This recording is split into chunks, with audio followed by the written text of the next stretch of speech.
Hey there, Seth Davies with Competitive Solutions. Over the weekend, I was talking to my neighbor Steve.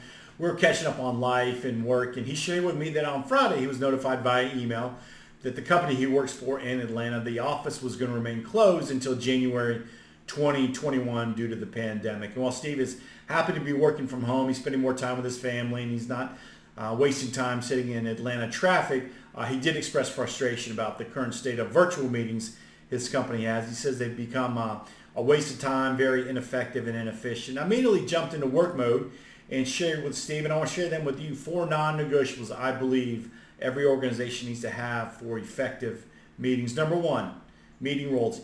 In advance of the meeting, who's going to be the facilitator? Who's going to make sure the meeting starts and stops on time? Who's going to make sure we stay on topic with the agenda? Number 2, who's the action keeper? Who's going to capture what people say they're going to do so we don't come back next week and the week after and talk about the same things over and over again? Number 3, who's the pass down person? Who's going to capture the key business information we need to disseminate to everyone in the organization following the meeting? And then number 4, meeting participant. People have reviewed the scorecard in advance. They know what's on the agenda. They come prepared to participate in the meeting. Number 2, you need to have an agenda. And next to that agenda, you need to have time for how long we're going to talk about a topic.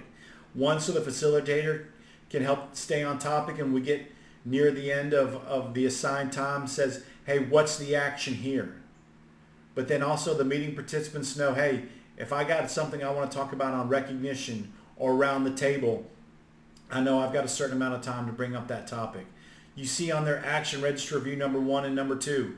We're going to talk more about action registers next week. But we're going to open every meeting with the action register, talk about, hey, what are the actions that are due today? And then the action keeper at the end will say on the action register review number 2, hey, here are the 4 actions that came out as a result of that meeting.